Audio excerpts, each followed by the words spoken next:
Hi everyone, I am doing our little catch up refresh this week on our Choose Life devotion. So I am going to read from the 18th of March, which is today. This is going out today, and reflect on this passage. If you've got your book, you want to follow along, go for that. If not, you can just listen, but you'll be reading it today anyway. That's cool. This one is called Yesterday or Tomorrow, and it says this. Robert Burdett wrote this piece called God's Days. There are 2 days in the week upon which and about which I never worry. 2 carefree days kept sacredly free from fear and apprehension. One of these days is yesterday. Yesterday, with its cares and frets and pains and aches, all its faults, its mistakes and blunders, has passed forever beyond my recall. It was mine, now it's God's. The other day that I do not worry about is tomorrow. Tomorrow, with all its possible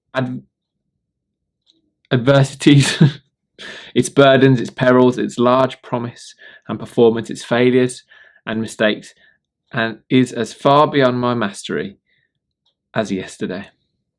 Tomorrow is God's day. It will be mine. There is left then for myself but one day in the week, today. Any man can fight the battles of today. Any woman can carry the burdens of just one day. Any person can resist the temptation of today. It is only when we willfully add the burdens of these two awful eternities, yesterday and tomorrow, such burdens as only the mighty God can sustain, that we break down. It isn't the experience of today that drives people mad. It's the remorse of what happened yesterday and fear of what tomorrow might bring. But these are God's days. Leave them to God. Leave them to God indeed, and thank Him that our mess of yesterday can become our message for today and tomorrow. And our test of yesterday can be our testimony for today and tomorrow. So live today as a gift. As George Bernard Shaw said, yesterday is the past, tomorrow is the future, today is a gift. That's why we call it the present. And this is all focused around Jesus' teaching in Matthew 6. It says, therefore, do not worry about tomorrow, for tomorrow will worry about itself. Each day has enough trouble of its own.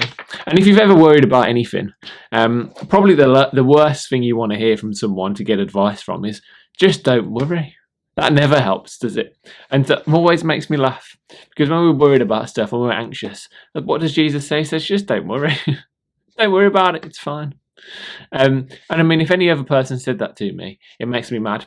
So when I worry about, have we put the bins out in the right place on the pavement? Are they too much in the road? Are they too much on the drive? And Jess tells me, don't worry about it. It's just like, I'm worried. Or worrying conversely about the state of the world. And someone says, don't worry, it'll be fine.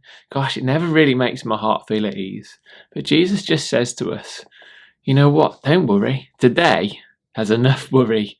Things to worry about in itself. And tomorrow, you know what? Tomorrow will worry about itself when we get there. And the most comforting thing about that is that Jesus says, Jesus is with us in that. And that can be quite sometimes tricky thing to get our heads around. But it's not like he's just at a distance saying, don't worry, it'll be fine. And then he goes off. He sits down next to us and he says, come on, don't worry. We'll work through this and deal with this together. There are a lot of things to worry about. There are a lot of things to be anxious in our own lives, in the world, in our communities, and I don't need to go on to those. Because we all know about them, we all have our personal things as well. But we have to take those words of Jesus and just remind ourselves that he says, let's take each day as it comes. And that's quite a funny statement in itself, because what other choice do we have? But it can be so easy sometimes to get caught up in all the stuff that went wrong yesterday. Because I pretty much all know that feeling, I can imagine. Gosh, that was awful. Or I had this terrible disagreement with this person. Or I just got all this stuff wrong yesterday and had all this negative feeling. And it just brings into our today and tomorrow. But also there's that anxiety and apprehension of what is coming up. I've got to go through this tomorrow. I've got this test, this exam, this conversation that I've got to have. And I can be the worst at these kind of things, because I believe sometimes if I don't know about it, then I don't worry about it. It's fine. And that's good, because you can blank it out and put it over there. but also you forget about the things of today that sometimes need dealing with, and I'm guilty of that.